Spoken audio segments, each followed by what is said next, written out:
तो प्यारे विद्यार्थियों, कल हमने महाकाव्य रामायण की चर्चा की थी और उसका डिटेल में अध्ययन किया था। आज हम महाभारत, एक महाकाव्य की दूसरी महत्वपूर्ण ग्रंथ महाभारत का अध्ययन करेंगे और ये भी महत्वपूर्ण टॉपिक है। इस पर बहुत से क्वेश्चन बनते भी हैं। तो सबसे पहले याद रखना है, महाभारत की रचना महर्षि वेदव्यास ने की थी। महर्षि वेदव्यास ने की थी। इसमें कुल 18 पर्व हैं, ये याद कर रखिए। इसमें कुल 18 पर्व हैं। ये आपके बीए में या एमए में क्वेश्चन, शॉर्ट क्वेश्चन पूछा जा सकता है। इसमें कुल 18 पर्व हैं। आरंभ में महाभारत में 8800 श्लोक थे। 8800 श्लोक थे। तब इसका नाम जय संहिता पड़ा। जब महाभारत में 8800 श्लोक थे तब इसका नाम जय संहिता पड़ा, अर्थात विजय का ग्रंथ। यानी कि विजय के उल्लास में महाभारत नाम पड़ा। विजय के उल्लास में महाभारत ग्रंथ लिखा गया था। तो कालांतर में बाद में जब श्लोकों की संख्या 24,000 हो गई तब इसका नाम भारत पड़ा। अर्थात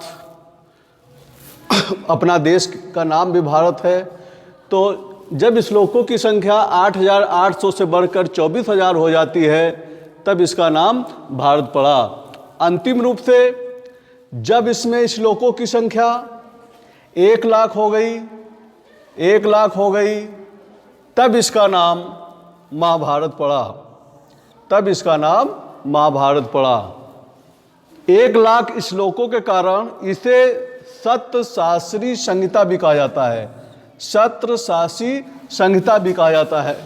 1 लाख श्लोकों के कारण इसे महाभारत को सप्तशास्त्री संहिता भी कहा जाता है। इसको डैश कर लीजिए, इसको निशान लगा लीजिए। इस पर भी क्वेश्चन बनेगा। 18 पर्व पर भी क्वेश्चन बनेगा। श्लोकों की संख्या जब 24,000 थी तब इसका नाम भारत पड़ा। श्लोकों की संख्या जब 1 लाख हो गई तब इसका नाम महाभारत पड़ा। यानी कि एक एक लाइन पर कई क्वेश्चन आपको बन रहे हैं। पीजीटी में भी आ सकता है, असिस्टेंट प्रोफेसर में भी आ सकता है और बीए एमए में तो आ ही सकता है। 1 लाख श्लोकों की संख्या, इसे सप्तशास्त्री संहिता भी कहा जाता है।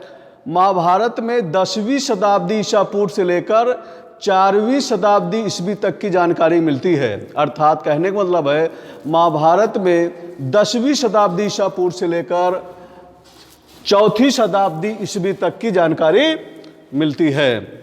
महाभारत में 18 पर्व हैं, जिसका छठवां पर्व भीष्म पर्व श्रीमद् भागवत गीता में श्रीमद् भागवत गीता है। उसका 6वां पर्व भीष्म पर्व है, जो श्रीमद् भागवत गीता के नाम से भी जाना जाता है।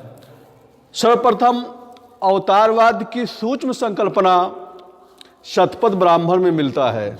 महत्वपूर्ण को क्वेश्चन है, इस पर क्वेश्चन हमेशा पूछा जाता है कि सूक्ष्म संकल्पना हिंदू धर्म की एक फिलॉसफी है कि अवतार होता है। समय समय पर जब धर्म की हानि होती है तो हमारे देश में धर्म पर समय समय पर ईश्वर जन्म लेते हैं। तो हम लोग हिंदू धर्म के अनुयायी अवतारवाद की संकल्पना पर विश्वास करते हैं। तो इसकी सूक्ष्म संकल्पना, मतलब प्रारंभिक संकल्पना कहाँ मिलती है? शतपथ ब्राह्मण में मिलती है। सूक्ष्म संकल्पना शतपथ ब्राह्मण में मिलती है। वहीं पर व्यापक रूप से जो इसका उल्लेख मिलता है, स्पष्ट अवतारवाद की व्यापक जो संकल्पना है वह श्रीमद् भागवत गीता में मिलता है। श्रीमद् भागवत गीता में मिलता है। यानी कि सूक्ष्म संकल्पना पूछा जाए तो शतपथ ब्राह्मण पर निशान लगाएंगे। व्यापक संकल्पना की बात आती है तो हम श्रीमद् भागवत गीता में मिलता है। अगला, अगर अभिलेख की बात करते हैं तो पुलकेशिन द्वितीय के ऐहोल अभिलेख में, पुलकेशिन द्वितीय के ऐहोल अभिलेख में महाभारत युद्ध का वर्णन मिलता है। महाभारत किसके? पुलकेशिन द्वितीय के ऐहोल अभिलेख में महाभारत युद्ध का वर्णन मिलता है। इस अभिलेख में महाभारत के युद्ध की 3000 ईसा पूर्व उल्लिखित है। उस अभिलेख में पुलकेशिन द्वितीय के एहोल अभिलेख में उस समय महाभारत युद्ध होने की घटना को 3000 ईसा पूर्व अंकित मिलता है। सर्वप्रथम महाभारत का उल्लेख अश्वलायन सूत्र में मिलता है। कहाँ मिलता है? अश्वलायन सूत्र में मिलता है। तो प्यारे, इस पर कई क्वेश्चन प्यारे विद्यार्थियों, छात्र छात्राओं, आने वाले समय में पीजीटी पे भी कई क्वेश्चन मिल सकते हैं। जैसे महर्षि व्यास की रचना वेद व्यास ने की, तो एक क्वेश्चन इस पर बन सकता है। महाभारत में कुल कितने पर्व हैं? 18 पर्व हैं, इस पर क्वेश्चन बन सकता है। प्रारंभ में इस श्लोकों की संख्या महाभारत में प्रारंभ में 8000 श्लोक थे, तब इसका नाम जय संहिता पड़ा। जय संहिता का तात्पर्य है विजय की गाथा, जिसमें विजय की गाथा गाई जाती हो उसको जय संहिता कहा गया। कालांतर में श्लोकों की संख्या जब 24,000 हो गई, तब इसका नाम भारत पड़ा। बाद में जब श्लोकों की संख्या 1 लाख हो गई, तब इसका नाम महाभारत पड़ा। 1 लाख श्लोकों के कारण इसे सत्रशास्त्री संहिता भी कहा जाता है। और इस प्रकार से सूक्ष्म अवतारवाद की सूक्ष्म संकल्पना सर्वप्रथम शतपथ ब्राह्मण में मिलता है। वहीं पर व्यापक अगर संकल्पना की बात आती है, यानी कि डेवलपमेंट की बात आती है अवतारवाद की, तो ये व्याख्या कहाँ मिलती है? श्रीमद् भागवत गीता में मिलती है। और एहोल अभिलेख में महाभारत के युद्ध की घटना को 3000 ईसा पूर्व में अंकित मिलता है। यानी कि अभिलेख की अगर बात आती है, सर्वप्रथम किस राजा के काल में उल्लेख मिलता है, तो हम लगाएंगे एहोल अभिलेख में। पुलकेशिन द्वितीय के एहोल अभिलेख में 3000 महाभारत के युद्ध के वर्णन मिलता है। सर्वप्रथम महाभारत का सर्वप्रथम उल्लेख कहाँ मिलता है? तो अश्वलायन सूत्र में मिलता है। चल हो गया विद्यार्थियों, अभी तक महाभारत की प्रारंभिक जानकारी का आपने अध्ययन किया। अब हम आते हैं महाभारत के कई भाषाओं में उसका अनुवाद किया गया है।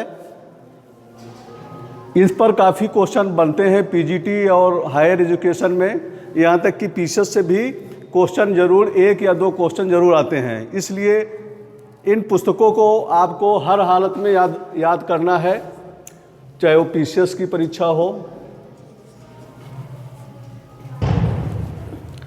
चाहे पीजीटी हो,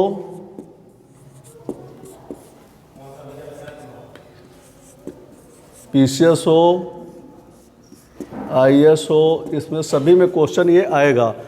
तो तमिल महाभारत की रचना पेरुन देवनार ने किया था। मोस्ट इंपॉर्टेंट क्वेश्चन, निशान लगा लीजिए।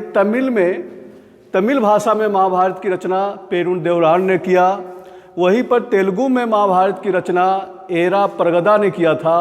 महत्वपूर्ण क्वेश्चन है, तेलुगु भाषा में महाभारत की रचना एरा प्रगदा ने किया था। वहीं पर तेलुगु महाभारत का दूसरा संस्करण नन्नैया ने आरंभ किया था। नाम थोड़ा कठिन है, लेकिन याद कर लीजिए। तेलुगु महाभारत का दूसरा संस्करण जो हुआ था, नन्नैया ने आरंभ किया, जिन्हें तिक्काना ने पूरा किया।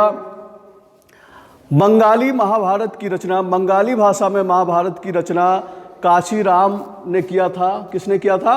काशीराम ने किया था। बंगाली भाषा में महाभारत का अनुवाद काशीराम ने किया था। वहीं पर उड़िया भाषा में महाभारत की रचना सरला दास ने किया था। काफ़ी इम्पॉर्टेंट, मोस्ट इम्पॉर्टेंट, सरला दास ने किया था। वहीं पर उड़िया महाभारत भाषा में महाभारत की रचना सरला दास ने किया था। वहीं पर असमिया भाषा में महाभारत की रचना माधो कदरिया ने किया था। और श्रीमद् भागवत गीता का मराठी अनुवाद, श्रीमद् भागवत गीता का श्रीमद् भागवत गीता का मराठी अनुवाद, ये भी इम्पॉर्टेंट है। अनुवाद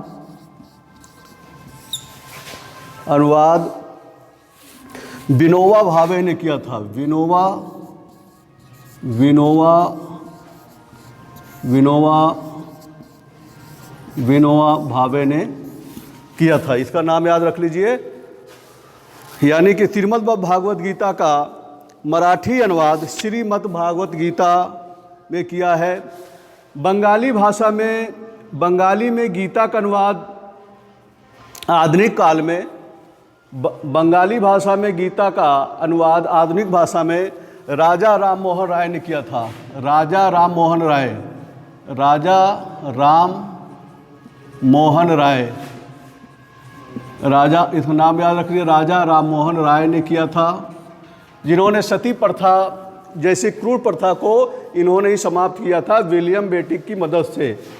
विलियम बेटिक की मदद से सती प्रथा को भारत में समाप्त करने वाले पहले राजा राम मोहन राय थे। गवर्नर जनरल विलियम बेटिक थे। तो बंगाली में गीता का अनुवाद आधुनिक काल में राजा राम मोहन राय और मालधर बसु ने बंगाली में श्रीमद् भागवत गीता का अनुवाद किया। बसु ने, बस 2 मिनट, मालधर बसु ने बंगाली में श्रीमद् भागवत गीता का अनुवाद किया। आते हैं मुगल काल में बादशाह अकबर के समय में अब्दुल कादिर बदायूनी ने फारसी में महाभारत का अनुवाद किया। इसे रज्मनामा नाम से जाना जाता है। किससे नाम जाना जाता है? रज्मनामा। रज्मनामा, इसको याद रख लीजिएगा, रज्मनामा।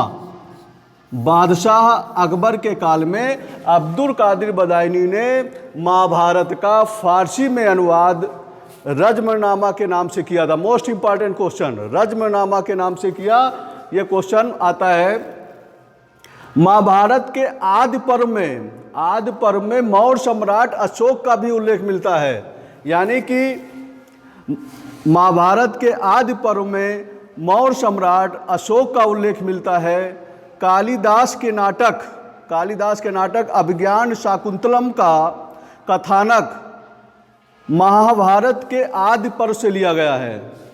कालिदास के नाटक अभिज्ञान शाकुंतलम का कथानक महाभारत के आदि पर्व से लिया गया है। तीर्थों का प्राचीनतम उल्लेख महाभारत के वन पर्व से लिया जाता है। तीर्थों का प्राचीनतम उल्लेख महाभारत के वन पर्व से लिया जाता है। वहीं पुराणों का संबंध, तीर्थों का उल्लेख स्कंद पुराण में मिलता है। पुराण में मिलता है। तो महाभारत के जिसका अनुवाद किया गया है उसमें तमिल में महाभारत की रचना पेरू देवनार ने किया था। तेलुगु में भाषा में महाभारत की रचना एरा प्रगदा ने किया था। तेलुगु महाभारत का दूसरा संस्करण नन्नय्या ने आरंभ किया था, जिन्हें तिक्काना ने पूरा किया था। बंगाली महाभारत की रचना काशीराम ने किया। वहीं पर उड़िया महाभारत की रचना सरला दास ने किया था। असमिया भाषा में महाभारत की रचना माधो कदरिया ने किया था। श्रीमद् भागवत गीता का मराठी अनुवाद विनोबा भावे ने किया था। और मुगल शासक अकबर के शासनकाल में अब्दुल कादिर बदायूनी ने महाभारत का फारसी में अनुवाद रज्मनामा के नाम से किया था। तीर्थों का उल्लेख सर्वप्रथम वन पर्व में मिलता है। इस प्रकार से आज हम महाभारत जो महाकाव्य का दूसरा महत्वपूर्ण ग्रंथ है महाभारत, उनका हमने विस्तार से अध्ययन किया और शायद सभी विद्यार्थी समझ गए होंगे और इसको अच्छी तरीके से लिख लें और तैयार करें। तो इस पर ये टॉपिक यहीं पर महाभारत को शायद आप लोग सभी लोग समझ गए होंगे। बस।